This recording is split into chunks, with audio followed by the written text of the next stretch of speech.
Hello and welcome to the BooBoo-Racing time trial guide. Today we are at the Japanese circuit of Autopolis. I am going to show you how I get a top 100 lap time in the world. The car that we are using today is the Honda NSX GT. This is a Group 2 car and has recently been raced by Jenson Button. I am giving you the time trial guide from 4 different views today. I will be finishing it off with my top 10 banger.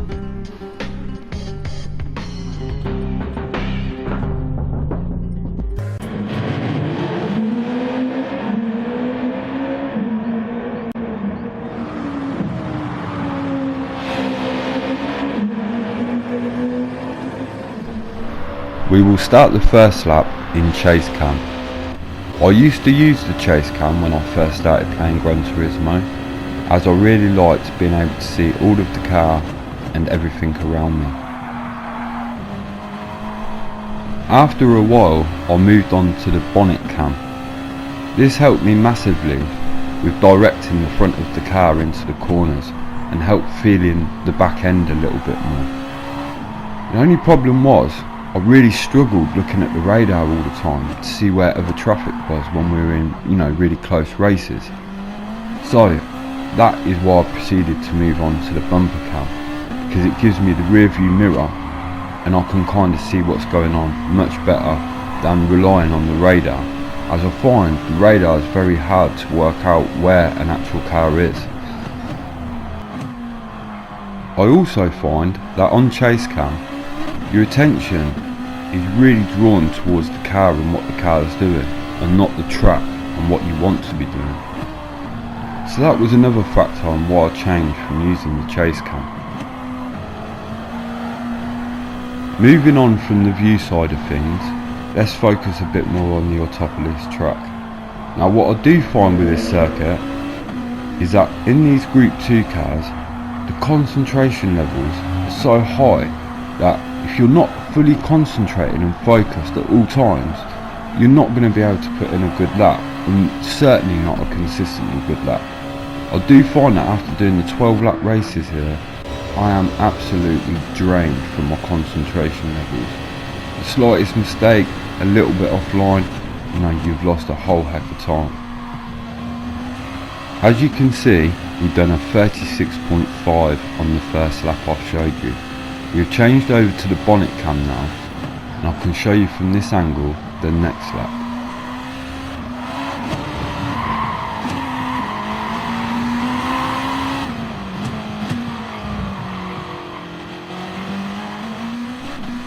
You might notice that the first 4 laps I drive in very different ways. Different lines, different styles, some mistakes, some not. Ultimately, all these 4 laps have one thing in common. They all end up at 136.5.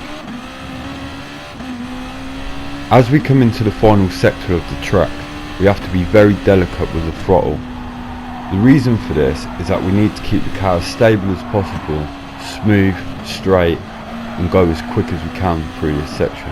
It's very tight, very twisted. I always find that keeping a tight line is the safest way, but you have to be really careful on the throttle.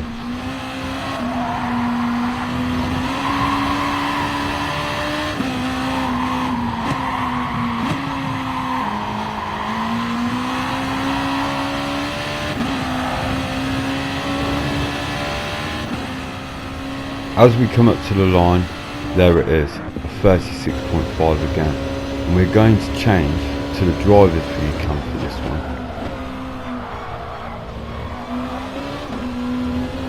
I feel a lot more better and warmed up in the car now, so I should be taking these corners with a lot more confidence.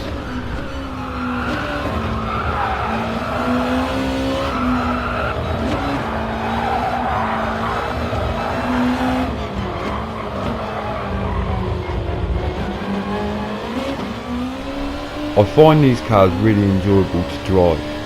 One is because you can really rotate the car around the corners through the acceleration. Unfortunately I didn't do it on that occasion, and it cost me valuable time.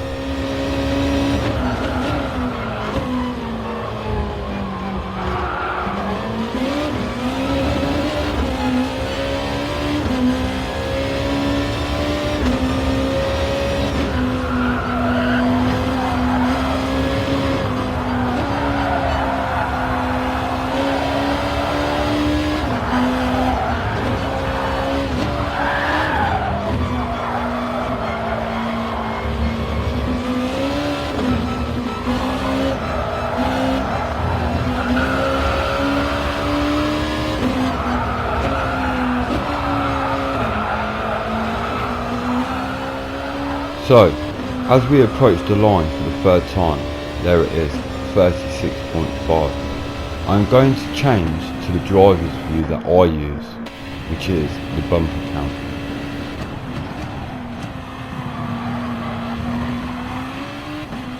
If any of you are wondering what brake balance I am using, I use -2. This is -2 towards the front of the vehicle to help the front dig into the corners more.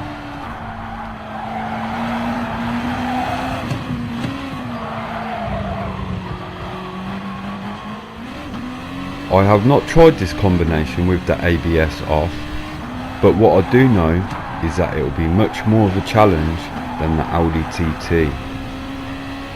If you would like to see the challenge I did with the ABS in the Audi TT, you can find it on my channel.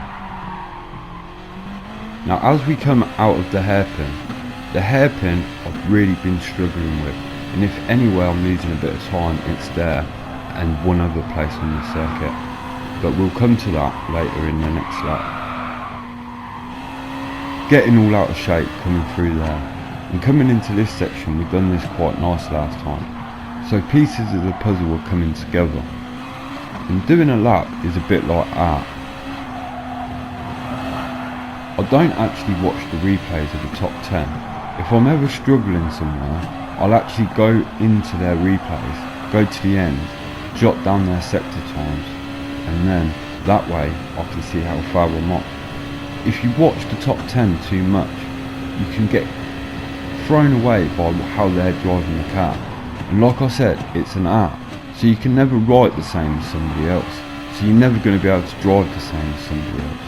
So always try and find your own piece of art.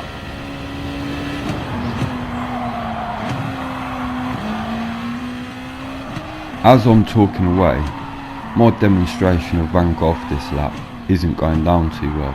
I've made lots of mistakes. As soon as this normally happens, most people quit and restart, but I like to carry on and give a little bit extra in places I wouldn't normally try.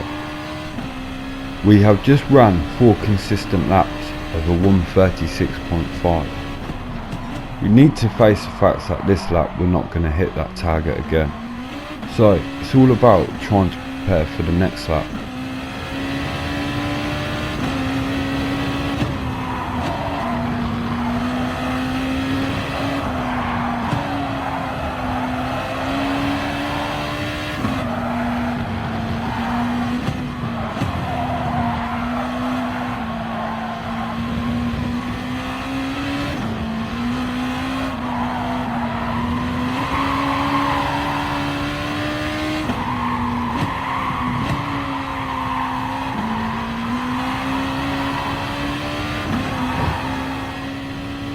I will leave you to enjoy this final lap.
I really hope you've enjoyed this video.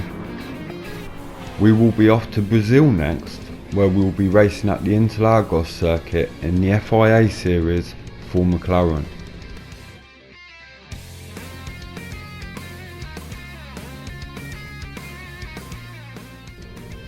Thank you for watching, and I hope to see you next time.